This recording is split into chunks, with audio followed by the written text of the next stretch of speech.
ऐसे कहती है मम्मी जी हमार नैयर के एगो लॉकेट बचल बटे मुहे बेच के रवा के दवाई करम दीदी जी कहां कैसे कैसे जाए के हमर त घर से कहियो निकलो नहीं कि रहियो मालूम नहीं चल टेम्पू हमें बैठा दो ना करने दीदी ना चाची जी एगो अमीर में एगो बतावा हो छोट उतारला के का फायदा कुल बड़े काम करी हम ही करत रही ई ना कि तनी निकली करी खासा मेहरानू लुसुर लुसुर कइले रहती कुछ तनी एगो करे के नहीं बुझाला ना कि देहिए नहीं के चलत देह नहीं के चलत आ खाए के बेरी बुझा जाइए देह नहीं के चलत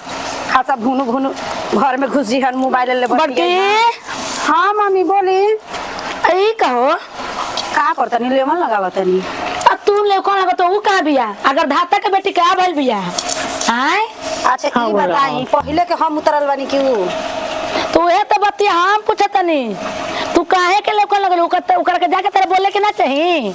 अरे को घरी भैंस के आगे बीन बजाओ बोलत बोलत आदमी थक जाता उ सुनत है जी हमारा के कहा कहित कि हाँ ये दीदी मत करी दी हम करी ऐसे जैसे थानी बन के बिया कि जैसे मार लाद पाद के लेके आई बिया यही पे नु झोटावा का बारत न तू हूं तो दिन डांटत रही तो कैसे कहतो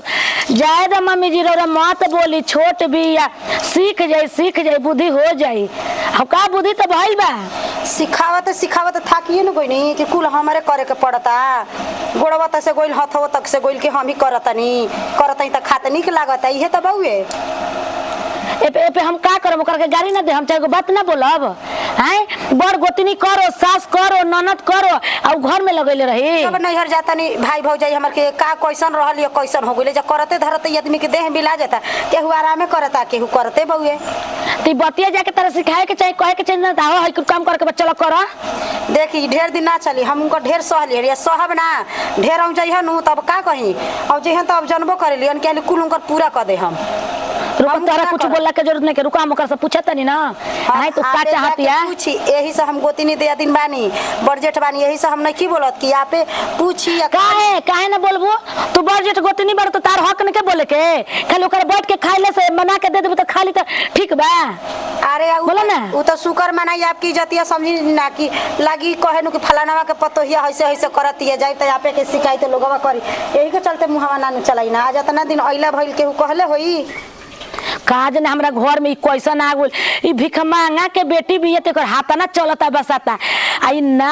ले दे के आई रही त औरु का जानी लेके दे के आई रही त औरु त अपना के लगही ना दिहित दादा हमारा बाप भाई ने नैहर के रही त ना एकर के सवतिया का हम बतावत नहीं जाई कहीं बढ़िया ना बा तबे ना हम करत खाती है खाए बनाई मैया खाए खाती है सुना ताड़ू का होता हो भूसौल मेरे निकाला तनी भूसा जी हैं भूसा निकाला तनी भूसा का होई खाइम भैंसिया ना खाई आज ले हम ही खाइम तो तोरा के भूसा निकाले के कह दो सा अपना मन से कोनो काम करे में निक लगता ना आऊ काम माने हमार सबक लागल बा का के तो के कह सा भूसा निकाले के गाय भाई कहली औरु के कही माई घर में औरु के हुकुम जना वाला बार और माई न बड़ी माई कहती है भूसा निकालता रखे ते झूठ बोला तनी का हम तो के इहो लागे लागल का के हम झूठ बोला तनी का रे कितना हद तक गिरल जी हमनी के आए माई के दिमाग में का भइल बा का ना यही बात पर हम दुगो बात बोल दी तो कहिनु कि से मैं बाप दादा के मान मर्यादा भुला के हमरा के बोलत हई मेहरारू के कोई कुछू कह दे रो लेकिन मान मर्यादा नु लेके डोवत रही आई कौन मान मर्यादा जी कि मेहरारू के आदमी लुलु कुकु कइले रहता यही जे मम्मी काल हमरा के लाते से मरने रौरा टुकु टुकु ताकत रही कौन मरद होई जी निहारी इतरे खड़ा होके रौ लुगा लिया वाला हम पहले निकाल तो वही खाती हम कौन नतीजा हमार कहली की ते लुगा पहनबे भिखरिया के बेटी तोरा औकात बेटे लुगा पहने के निमन माने रौरा रहते मुस्मात के जीवन जीनु तो लुगा बा कहां उहे धइले बाड़ी तारा की जे 1700 के लुगा ले रही आए कि चलो मेहरारू पहनी यार बढ़िया पहना तो तन बढ़िया सजावल जाई देखे मेहरारू हम हमार श्रद्धा शौकीना नु हो कि हमारा रहते मेहरारू हमार एथी बन के रहो बिहलो लेकिन का करबू बोलो हमू या फत्तर में पड़ल बानी माइयो के बोल कुछ नहीं किया फतरा में पड़ल जनी कुछ नहीं की रवा त मजा बाटे हमारा पे तन करवा दया ना आवेला तनिको तरस ना आवेला त अपन माई के करे से ना बोलती ना डटती ना अरे पगली देख तोरा से दया के बात नहीं खे आ दया तरस ना इतनो तो तोरा के बगली में सिंघड़ा पेड़ा चोरा चोरा के लेके तोरा हम देती ना खाए के माने अपने घर में चोर के जीवन जी रखनी के जीवन जी अपने घरवा में बताई रहो हम रखनी हनी। अच्छा चुप रह, हम ई बात तो विचार करम, ई बात माई के कान तक पहुंचाई भब है नो। कुछ ना पहुंचाई माई दादा भीरी सब हम जाना तानी सब पहुंचाई। बाकी देखो धीरे धीरे हमरो माई से डर लगता कि माई हमरा के अभी तक ले मारे ले, हमरा के अभी तक ले बोल ले, अभी तक डांटे ले। डेरा के रही माई के अचरा में जाके लुका जाई मारा तई त जाई अचरा में लुकाए के सवाल लिखे हो। देखो जे शुरू से बंधक में रहल बा, तू तो आज बंधक में बाड़ू, हमनी के शुरू से बंधक में बानी जा। ई के कड़ा बिया एकरो से भी बाबू कड़ा बाणे बुझलो। बाबू जानिए तो और प्राण खींचली हैं, लेकिन तू शांत रह। जब पाप के घड़ा भरला नो तो कर एक दिन निपटारा होला। बताई तो छोटकी जे कैसे रहती है घर में वो करे के मम्मी जी कन्या हो कह के बोलावे ली कितना निमन से कोनो चीज सिंगार पटार लिया लिया किन किन के देली। हमार मन ना कला कि हमरो के मम्मी जी को कन्या हो कह के बोलावती। का हम कहीं हम एकदम का मेरा पता न सब रहता है करम आते भाई रोल गोल के 30 रुपया के 25 रुपया के जोड़ जोड़ के दोसर में के पहना तानी। बताई तो हमरा ये नहीं बुझात कि जब पैसे कौड़ी या अमीर घर के जोड़ा लगावे के रही तो काहे के ऐसा घर में शादी कैलस, काहे के त्याग लेके उतरलस। जब तू आगे तो तू काट हो गेलू। बोलो हर एक मर्द के श्रद्धा शौक होला, ठीक बा तू कतनो गरीब बाड़ू, लेकिन जब हमार तरह से बियाह हो जोड़ी लाग गेल हमरा करीब तू आ गेलू त हमरा खातिर तू सोना के कटोरा बाड़ू। ई मत कह कि तारा के हम दू भाव करता दू आंख से ताकता नहीं ना। मुंह में से बतिया निमन निकलेला जन्नी मुंह में खाली बोला ताटे माई आ जाए तब कह देम रवनु कि माई के कह देम कि सोना के कटोरा हारू हमरा खातिर कह दे वो दिन रवा मशरूम खात रही हमरा के चटनी जो खियावत रही तनी को हाथनी छोड़बो करी थरिया में मौकी खाई त का करी मुझे मतरिया हम सोचले कि जाई घरवा में खाई तो कहते गए ओने का रे चल खोई जे त मुझे डरे हम खाए लगनी। हां त जीवन भर डराइए के रहे के बाद हमार जीवन नरक के करे के बा जन्नी वो दिन मत हमरा से न कहो मेहरारू हमार जौन भी बात कहलस सही बात कहलस, लेकिन का करी हम लाचार बानी। हई मेहरारू कहीं मिनिमल के 100 रुपया के साड़ी पहने के ह 1700 के साड़ी लेनी वो अलमारी में मातारी छीन के धर देलस त का हे तो सही कहती है। अगर दुख ना हो एकर शौक सिंगार ना हटे। अच्छा हम आज फैसला क के देखत नहीं का होता का ना। दादा बुझाते नहीं कि का करी का नहीं करी। आय अब लइकन का जनी कोने गोइल बावन सो ओहनी खाले तन सो नहीं हो बकरिया आता ना बाएं बैठ करते सनु की का बतलावे लही आगे लगो बाल बच्चा हमरा तंग क के नतिया ध देले बड़न सो। हां एई पर मार पीट करम त कहे देखा ना मतरिया हमर मारतिया काइन कौना का देख ले रहन सब मेहदी त काते हमरा मेहदी पीस आगे लगो हमर हाथ लाल हो का हो भौजी पीसे में कहां हो गया लगा होताड़ू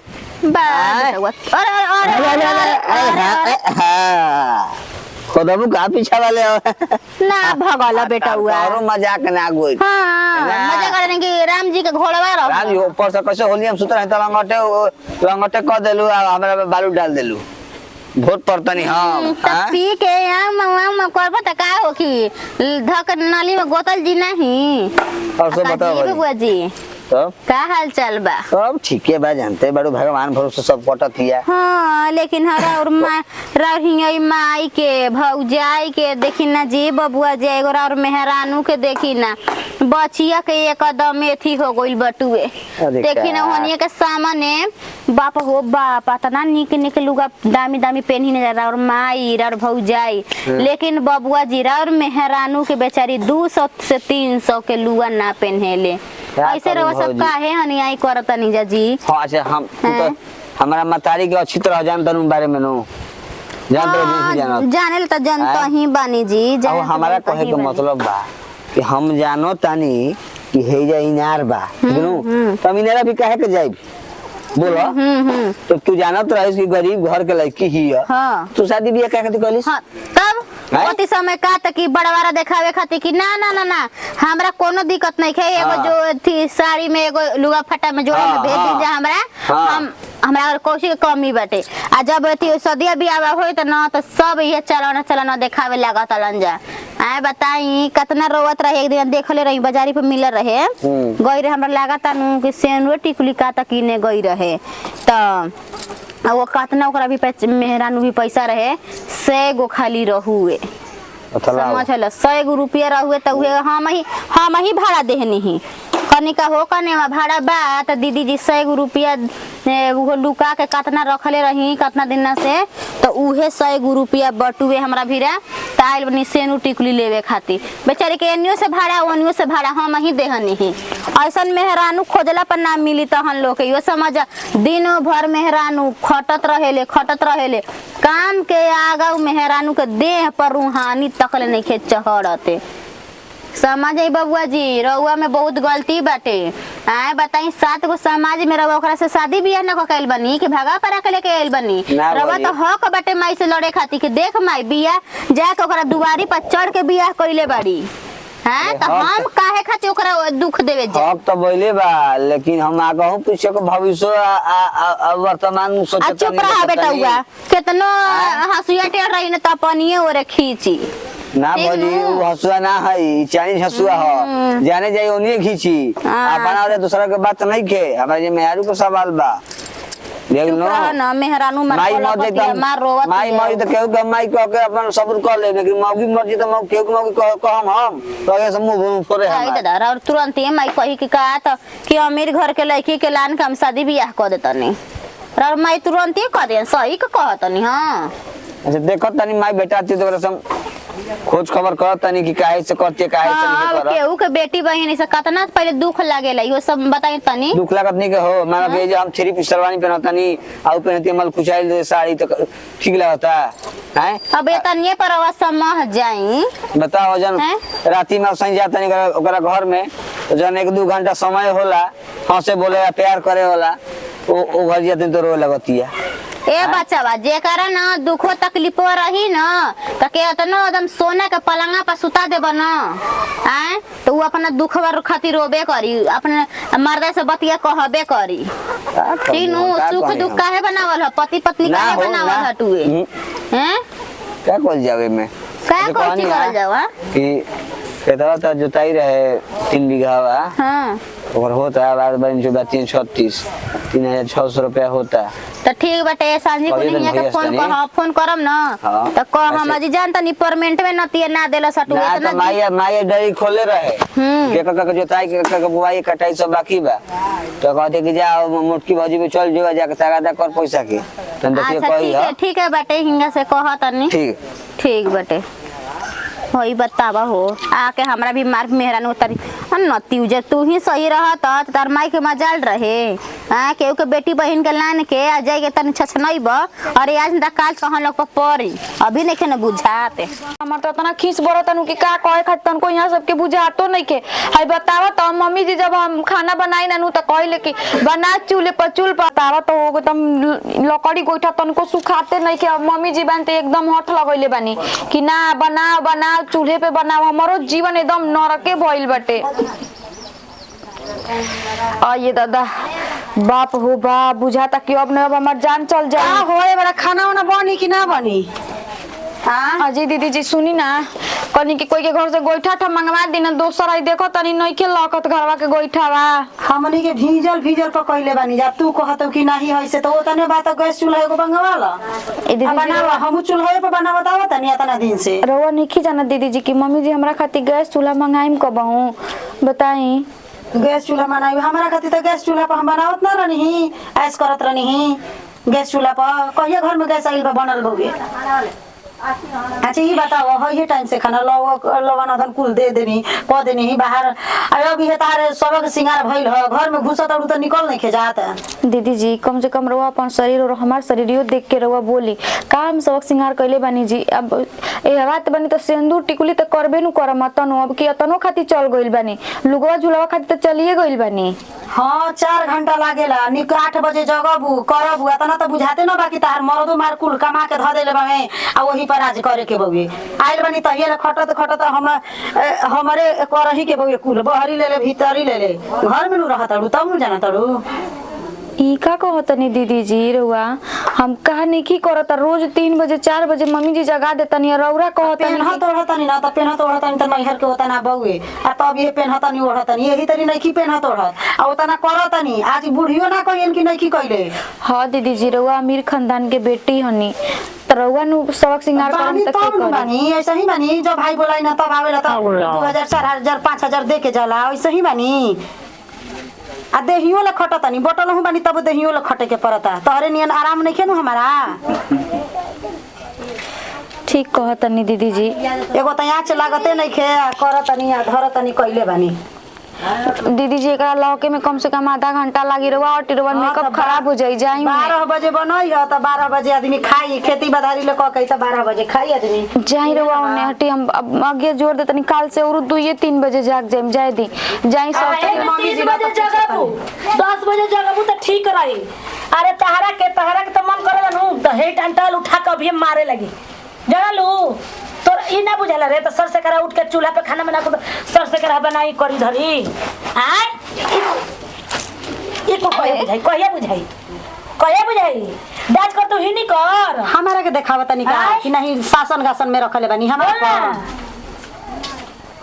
तारा के काहे के देखावत नहीं तू का टेढ़िया आई लागत हो टेढ़िया तनी कि हमरे ले नु करवावे खाती बउए बस दिखा दिहनी कि हाथ छकुनी लेके दिखा दिहनी शासन गासन में एकरा लाज रखले लागत इहे सब आवत है हमरा के आय मम्मी जी रउआ ई कुल का कहतनी बताई हम का कोई नहीं आगे जब लौकते नहीं के साफा पहले ले गोबर धुआं खाइल बा कहे निकल बोल ना धा के दे दे इथिले बस ठीक हो जेबू साथ करे के मन ना करे तो खे खोद ला ओए हाल कइले बड़ू मम्मी जी साफ एकदम गोइठावा एथी भइल बटे जब धरी तबे नु बनाई धुइया कइल बे आंखी में कुल लागत खतम नहीं धुइया कइल बे कुछ कर लूर नहीं कुछ के लूर नहीं कुछ के का जाने अपना बाबा के करे दे झोक के बना दे सतिया काम करे महंगे नहीं खेला गत एगो तो हइया पता है न बियाह देखियो के लाज लागत त कतने के बाप भाई के कतना पेन ले उड़बे ओकरा के बुढ़िया लागत झरनाट इने के लोग कहत एकरा ले छोटे न भाई सही चली ना तो हम दोनों टाइम खाएबो बनाई ना चुपचाप नैहर से गैस मंगवा के बनाई आ आपो के बना के खा लो एकरा के छोड़ा खेलवाड़िया के तब एकरा बुझाई गोबर पानी कुल दूध दही कुल हम करतनी आ होगत वे के करते नहीं के ई चुपचाप घर में महारानी नियन बैठी हन मार बांध छान के आई न बड़ी नैहरा वाले दीदी जी कहिया रउरा खाना बनावतनी बेरी बेरी कहतनी कि दोनों बेरा हम बनावतनी रोज तो हम ही बनावतनी त कहां रउरा बनावतनी सुनी छोलनी आगे हाथवा से धो लेला से खाना हो जाता ना चूल्हा तक बैठी ना तो एक दिन खानावा ना मिली केहुओ के बुझाइल जानते नहीं कुता अपना मन के भाई बड़ू कितना नहीं बोलता होता नहीं अब कहाँ चले से अब कहाँ चले सब देखा तू कैसे दोनों टाइम कहते कि हम बनावत नहीं कल छोड़ डाल देला हो गई बापू बा हां तो कल छोड़ देले तो करो कल छोड़ करे जाम देला होता नहीं रुका में बुढ़ा के बुलावत नहीं आ समय से खाना मन तब बुढ़ा ना तो हम कुल छोड़ देम गोबर पानी हम कुल ना करब एगो सोच ले ना तो अलगे गैस चढ़िया तड़ू हमारे पे अलगे बनाई भले हुए के बढ़िया रही हो तना के बउए के नैहर के की मंगवा ले हम का सब कोई के बना के टोटल परिवार के खियाई लौड़ी लागल बानी हमेशा खाती बतावा हो कह तड़ी की कुल हम ही करतनी जब आगी जोरे के होता बहरी भीतर क के आदमी आवता ना ई आदमी चालू क चाउर बनाई कुल काम करी तब होखी ऐसे थोड़े ना बनी ए दीदी जी बानी जी हाँ ए कनिया बोला अब कहने बानी जाजी एकदम बुझाता दूध के चांद हो गइल बानी ना दूध के चांद हमनी के नहीं खींचा भइल ए घड़ी तू भइल बाड़ू दूध के आइए चांद दादा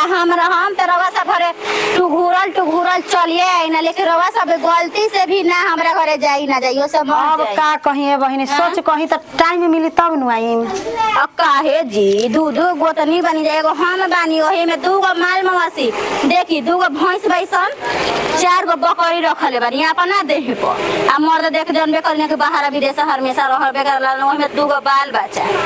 सब मह का कहीं कुल काम अब तो लवन धंधा कुल कर चूल्हियो तक बैठा कुल कर तब महारानी जी बुझाता कि मुंह फुलले रहत हुए का करी कुल तो हमारे देखे के बउए खाए बेरा ले नहीं खे बनल अब घर तो कुल का मुरिया आय दादा हम तो खा पी के लगन के खिया पिया के स्कूले भेज देनी आ सब बर्तन तो मान उनके चूल्हा लिप दे का कहबू ये कनिया जो तनी मनी बोला कि नाही पट से ना जैसे उठ के मेहरानू घर में चल जाती है ऐसे केहू करेला ऐसन त ना लागे अच्छा आज तक ले हमारे के कबो देखले बानी कि कुल काम करत कबो ना। देखले बानी बैठल नहीं की देखले लेकिन का करी लेकिन उसन त लागे ले ना अरे घुआ माहुर हिया दादा उ बोले ले ना बुझाला कि नागिन सांप हिया डसोकर डसल त लहर ना आई तब का बन जाई त भले खा ले लेकिन ओकर डसल लहर ना आई बूढ़ी इतना ना बोलती अगर बूढ़ी ना बोलती ना तो एगो थरियो ना मली त अपन खाइलो को इहो एगो सोच ली हमारा घर में जी अब छोटे को बिया नादान बिया बुझात नहीं खेले किया के यही का नादान में नहीं के रह देखिए दीदी आजकल के लड़की बाई ई का कोई लगनी जी रउआ हमारी रिहनी तो अब माने दीदी कहा गोल माने अरे खुशी दीदी के आ गोल है ना तो हमने अच्छा सुनो कनिया मेन बात ये बना कि देखो आजकल देखे से केहू के परख नहीं खे पावत आदमी हां ई तो बात ये सही कहता नहीं माने नादान का बाड़ी बिया हो गइल जे नादाने बउए आज जहां दिन हो सकता नहीं घर में कोइले धइले ना होई हां यही का चलता हमरा तो या तना मन अजीर और चौरा में पिलुआ बका छटकारी बढ़िया से अब पिलुआ एक गो बाड़ा सन अजिए सोढ़ी ते कीरी चलल बैसन ओकरा में तीर रख दही नीम के पतई रख दही आना त एतिया कोसी का अरे आवत अकेले हमारा बस के बात नहीं खियावत मम्मी ना तो हम तो चौरा निकलनी है तो भला देख ली हने कि कीरियो पड़ गए ना तो मैं ड्राम में वही तरी कीरी पड़ले रहती सन का करी अकेले हम का करी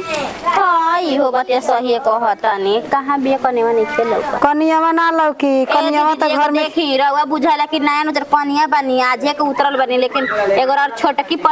गोतिनिया बिया बुझाला के एकदम नया थी पुराना रौरा से बढ़िया अरे ओकर कामन चीज है तू तो आई रहे तो 2-4 किलो मिठाई ये जले खरीद के बटाई तो ओकरा नैहर के कुछ जुगाड़ बा आ जाए दी गरीब दुखिया हइए रहले रौरे सास के और सबके कहा नाम न रहे कि जाए द एक जोड़ा में जौने जोड़ा में बिया उहे जोड़ा में हमनी के स्वीकार बाटे हम अपना घर में लान के रख ऐसा हूं केहू ना करेला कि कहेला कि तनी मनी ना ओहनी के तो भल परल कि तनइयो मनी कुछ एगो टुकियो खाना ना दिहलसन कुछुए के जुगाड़ ना लागल आज तक ले कबो लुगा झूला लेके आइल हुई सन नैहरवा वाला झकियो मारलसन आज जाए कैसन विपत रहल हिया ओइ जाके अब बेचारी अथी हिए त का करम जब ओकरा घरे हइए ना रहे धन दौलत का इहे नु कहे के बा जब मर्दा के ठीक बिया त सब के ठीक बिया मर्द के ठीक बिया हमनी के कर कइला में का हमर करबू का जब बियाह शादी हो जाई हो गइल नु दीदी जी अब केतनो रवा सब को हम जाके हई नहीं खेले के हौ लेके नहीं के आई उ लेके ना आई आज जातनी जी हसी आ गई नहीं का कहीं अड़ोसियो पड़ोसी आवत त कह देता कि होइसन ना लागेले होइसन ना लागेले एकरा चलते नु कह के बतावा दूसरा घरे खाए पानी कुल बन जाता ई आदमी घरे नहीं खे होत कहत महारानी की होइसे ना होइसे आ सास जी बानी की का जाने केने निकल जातनी हम ही नु बानी एगो करे खाती का करी हमार लोग लइका बा त हम ही नु करम ओकर कौन कहीं कि लोग लइका बाकी करी ए बड़ा की अरे दे तनी पनिया रे हे भगवान जी चिल्ला तनी कबे ले केहू नहीं कि सुनत कॉल गोल बा दे तार पर जाइनु तो कोई ना करे बड़ा की अरे अरे पनिया दे ना रे पनिया आई हो माई अब लागत ना जिया का चिल्लातनी बोली पनिया है बोतलवा में लिया के देखो बेले चिल्लातनी तोरा नहीं के सुनात मने अभी हाथ ना देह जांगर बढ़िया बउआ तब उठ के पानी नहीं लिया तो हमेशा मने बीमारे रही ना अरे तबे हमारा तो लागत कि औरी अलापो लगावतनी आप एगो सोच ली हम अलाप लगावतनी हमरा से कॉल चलता चल जाई तबे नु हम ही एगो करे खाती बानी ऊ नहीं के करे खाती काहे नहीं कि ओकरा ले कहत करो अरे बताओ कने वो नया नजर तू उतरली सब तक ले तोरा के हम कोई नहीं आज खटिया पे पड़ गेल तो हम ही ओकरा के दाज करे लगली हम ही ना एगो करम 24 घंटा हमारे के कहत रही सेवा पानी करवावे के बना त करवाई हम ही एगो घर में नहीं खी ओ खिलवाड़िया के मुंह ना देखल चाहिए ना देखल तो हम ही करत रही हमेशा आपके बीमारे पड़े के बा एक दिन के नहीं खे ना सालों भर बीमारे पड़े हम तब तो हमरो दहिया गल जाई आज सुन ली हो के बता हम ना करब आतना दिन से कोई नु हम ना करम बोला के करवाई या सेवा टहल हम ही एगो नहीं की घर में सब कोई खाता रहता हे भगवान जी ये काला आज अपने में दाज करत ऐसन रे छोटा की जब तो परगुल बदे का जने वो के लबड़िया करे कि ना करे छोटा की रे जी मम्मी जी कहीं चिल्लाते नहीं अरे पानी दे रे लागत जनवा चल जाई रुक क्या होता रुक जाए हाय हो भगवान देखो ये काला एक काली आइल कहनी तो ले आइल पानी कतना एकरा घमंड बा बाप भाई के धन दौलत के हे भगवान जी आय बाप हो मम्मी जी अरे दादा ओ दादा तली हमारा के उठाओ रे कोने हुआ आई हो मैया तनी मम्मी जी के डॉक्टर बोला के घर आई दवाई तनी चली चेकअप करा के पर वो तो नहीं की सुनत। अरे हम का कहीं हाय कुल मालिक के तो धन के मालिक हुए बिया हाय मम्मी जी दीदी जी से कहीं कहीं दीदी जी से हाय तो मम्मी जी ढेर दुखाता का बोल बजी बुखार दे कतना लगता जी मम्मी जी। अरे करे जब भी दुखाता लागता मर जाइम रे कने हुआ ये कहाला ए दीदी जी ले चली जी हॉस्पिटल मम्मी जी के। मम्मी जब हमरो भी तो नहीं खे को रुपया बताई कि हमरो वकील जाई हमारा भी तो मोबाइल तो मोबाइल नहीं खे वहां के कहानी कहां हम गोइल बनी बताई हम का करी चाची जी ए हम बोलावा तनी हाय हो आज मैं का भइल बा हाय कन्या हमर मन ठीक नहीं खे अब हम मर जाए ये दीदी जी देखी ना मम्मी जी के बहुत ज्यादा बुखार बटे बढ़ के दीदी जी पैसा कौड़ी ले ले बनी और डॉक्टर यो नहीं खिले के जात ज्यादा कन्या तू चिंता मत कर हम मर जाए ए मम्मी जी मोरो और दुश्मन जी वही को कहतनी जी ठीक नु ये कुछ जबान मत निकारी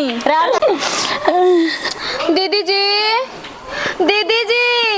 का दीदी जी के चिल्ला तो सुनी आई आई मम्मी जी रोवा चिंता मत करो रोवा के कुछ ना होई अपना मुंह से कुभाखर भाषा मत निकाली ज्यादा कन्या हम पापिन बने हम मर जाए तो ठीक हो जाए मम्मी जी बेरी बेरी बतिया काहे कहतनी दीदी जी मत कहीं जी चाची जी हाय बताई ये पतोहिया कतना रौरा थी करत रहनी ही हाय आखिर लास्ट में ये न मटतिया हाय कन्या बैठल हिया ये जिंदगी के कब नहीं के जानल कब के करा का हो जाई न तो ये पैसा कौड़ी तो हाथ के मोइल बा गांव घर टोला पड़ोसी सब कोई के जना दे बुझाइल नु आतना बीमार पड़ गइल बानी वो कने आवाई कैसे मार दीदी जी बोलत नहीं जी चली लेके चलल जा हमरा फिर पैसा रही तो हाथ ना दे हम ना हमरा भी रोकड़ा नहीं खे धइले बानी उहे बुझाइल नु अगर तहारा भी बा न त लेके जा जाए तो नहीं के रोकड़ा तो तू दीदी जी मैं तो रौरे भी रुनु बा मम्मी जी भी का बटे बताई सब बेटन के घरवा में आवत रहल त हम ही एगो खात रहनी और केहू ना खात रहल ह ना हम ही कुल धइले बानी अपना मर्द के कमाई एकरा मर्द के कमाई कुल घर के मालकी नहीं रहे आज कैसे कहती मम्मी जी हमार नैयर के एगो लॉकेट बचल बटे मुहे बेच के रवा के दवाई करम दीदी जी कहां हम कैसे कैसे जाए के हमर त घर से कहियो निकललो नहीं कि रहियो मालूम कने नहीं चल टेम्पू हमें तो बैठा दे ना कने दीदी ना चाची जी एगो अमीर में एगो गरीब में कितना जमीन सामान के फर्क हो हाँ कन्या तू ठीक है तो कन्या हमरा के दवाई के मत ले जा मम्मी जी, ज्यादा मर जाए घर में बढ़ के नु सोना चांदी दौलत नहीं के 10 लाख रुपया निकाल दे हब टोला पड़ोसी लिया के जाई जाके दवाई करवा के जी हां लागत जिंदगी भर अमृत के घर रखा पी के आइल हनी तेरा का जो तबियत खराब ना होखी दीदी जी टेम्पो करवा दी ना मम्मी जी लॉकेट निकाल के लेके आओ तनी रुक जाई ये कहाला आज अमीरी में गरीबी में कितना पर पैसा के लोभ लालच में अनर बैल भी कन्या तू कितना तरह के दुख तकलीफ दियनी तू कितना बढ़िया बा मम्मी जी ई कुल कारवा कहत नहीं रवा हमर माई लेखा बानी रवा हमरा के चार गो बातों बोलम त हमर बर्दाश्त करे के बटे करे के पड़ी हमरा और इज्जत करी ना मम्मी जी रवा हम कुल मत पापिन बोली बने कन्या इतना